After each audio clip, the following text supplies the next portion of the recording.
నటుడు శివాజీ విచారణ ముగిసింది. మహిళల వస్త్రాధరణపై ఆయన చేసిన కామెంట్స్ పై మహిళా కమిషన్ 2 గంటల పాటు శివాజీని విచారించింది.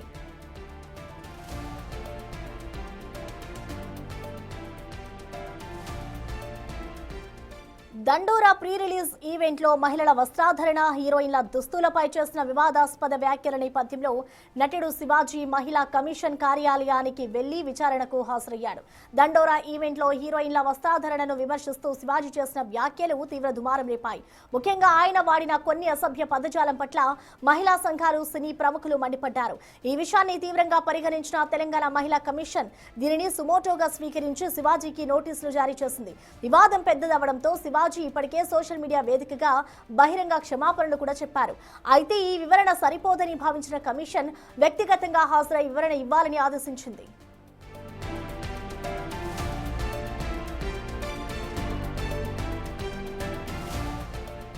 నోటీసుల మేరకు శివాజీ బుద్ధభవన్లో ఉన్న కమిషన్ కార్యాలయానికి వెళ్లి వివరణ ఇచ్చారు.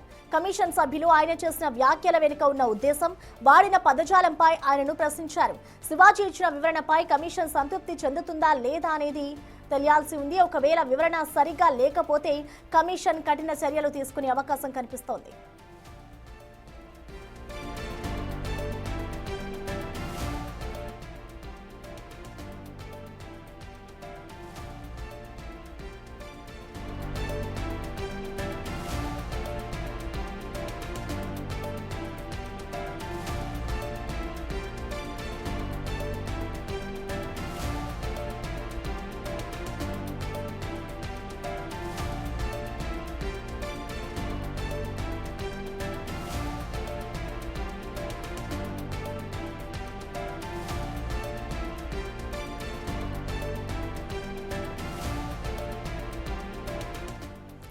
నటుడు శివాజీ విచారణ ముగిసింది. మహిళల వస్త్రాధరణపై ఆయన చేసిన కామెంట్స్ పై మహిళా కమిషన్ శివాజీని 2 గంటల పాటు విచారించింది.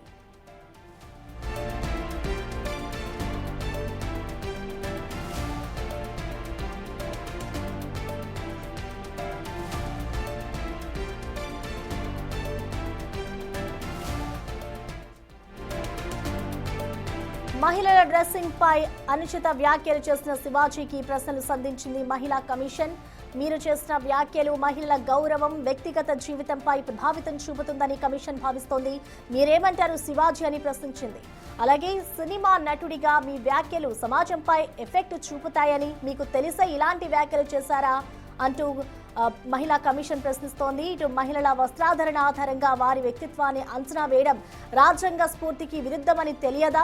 చదువుకున్న వ్యక్తిగా ఇది మీకు తెలియదా అంటూ గట్టిగా ప్రశ్నించింది. మీ వ్యాఖ్యలు మహిళలను కించపరిచినట్లయితే వాటికి సంబంధించిన ఆధారాలు ఇవ్వండి. శివాజీ కామెంట్స్ మహిళలపై దాడులు పెంచే విధంగా ఉన్నాయని ఫిర్యాదులు వచ్చాయి. వీటికి మీ సమాధానం ఏంటి అంటూ మహిళా కమిషన్ శివాజీని ప్రశ్నించింది.